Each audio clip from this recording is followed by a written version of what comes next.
وتەبێژی وەزارەتی دەرەوەی کۆماری ئیسلامی ئێران لە پرێس کۆنفرانسی هەفتانەی خۆیدا ڕایگەیاند هەرێم و بەغدا ئەبێت بە لێگەیشتن کێشەکانیان چارەسەرکەن و هەروەها سەردانەکەی سەرۆکوەزیرانی عێراقی بۆ ئێران بە ئیجابی و ئەرێنی وەسف کرد. سعید خەتیبزادە وتەبێژی وەزارەتی دەرەوەی کۆماری ئیسلامی ئێران لە وەڵامی پرسیارێکدا سەبارەت بە هێرشەکانی ئەم دواییە بۆ سەر کێڵگەگازیەکانی هەرێمی کوردستان ڕایگەیاند ئێران بە وردی چاودێری بارودۆخی عێراقەکات بەڵام هەرێم و بەغدا ئەبێت بە لێکگەیشتن کێشەکانیان چارەسەرکەن.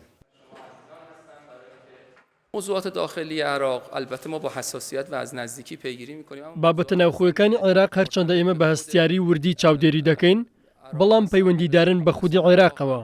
هەرێمی کوردستانیش نیشانی داوە و سەلماندوویەتی کە لە ساڵانی ڕابردوودا گەیشتوتە لێکتێگەیشتن و هاوبەشێکی باش لەگەڵ حکوومەتی عێراق. ئێمە بەردەوام خوازیاری یەکگرتووی و هاوکاری و هاوبیری هەموو لایەنەکانی عێراق بووین. ئێستای شەمان هەڵوێستمان هەیە. نزدیک بشن امیدوار هستیم که این تنش‌ها کاهش پیدا کنه. وتەبێژی وەزارەتی دەرەوەی ئێران هەروەها سەبارەت بە هێرشە سەربازیەکانی تورکیا بۆ خاکی عێراق و سووریا ڕایگەیاند شەڕ ڕێگاچارە نییە و لە سەردانەکەی وەزیری دەرەوەی ئێران بۆ تورکیاش ئەم بابەتە لەگەڵ بەرپرسانی ئەو وڵاتە باسە کرێت. هیچ وقت عملیات نظامی راه حل صلح نبوده اساساً جنگ. هیچ کات هێرش و کردەوەی سەربازی ڕێگەچارە نەبووە بۆ گەیشتن بە ئاشتی. بە هیچ شێوەیەکی شەڕ ئاشتی لێ ناکەوێتەوە. دەبێت بگەین بە سەقامگیری و ئاشتی و ئاسایش. لە سەردانەکەی وەزیری دەرەوەی ئێرانیش بۆ تورکیا باسکردنی بابەتەکانی پەیوەندیدار بە عێراق و سووریا لە بەرنامەدایە. از جمله موضوع تحولات در سوریه و عراق. خەتیبزادە هەروەها سەردانەکەی مستەفا کازمی بۆ تارانی بە ئیجابی وەسف کرد و سوپاسی ڕۆڵی عێراقی کرد لە نزیککردنەوەی ئێران و سعودی. نقش مثبت و سازنده‌ای که بغداد سوپاسی ڕۆڵی عێراق دەکەین لە نزیکبوونەوەی ئێران و سعودیا. لەم سەردانەی سەرۆکوەزیرانی عێراقیش بۆ تاران باسی پەیوەندی ئابووری و هاوبەشی دوولایەنەمان کردووە و ڕێکەوتنی باشمان هەبووە. پەیوەندی ئێران و عێراق ستراتیژ و گرنگ و قوڵە.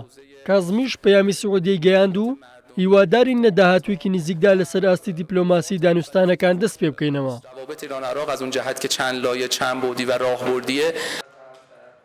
وتەبێژی وەزارەتی دەرەوە هەروەها سەبارەت بە دانوستانە ئەتۆمیەکانیش ڕایگەیاند ئەم هەفتە دانوستانەکان بە ئامادەبوونی ئێران و ئەمریکا و یەکێتی ئوروپا دەست پێ ئەکاتەوە و تەنها باس لەو بابەتانش ئەکرێت کە لە نێوان ئێران و ئەمریکا هێشتا چارەسەر نەکراون.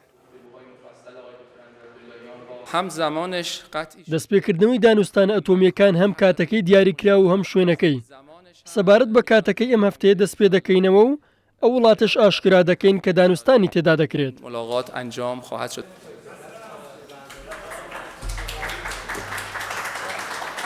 سعید خەتیبزادە دوایین پرێس کۆنفرانسی خۆی وەکو وتەبێژی وەزارەتی دەرەوەی کۆماری ئیسلامی ئێران بەڕێوە برد.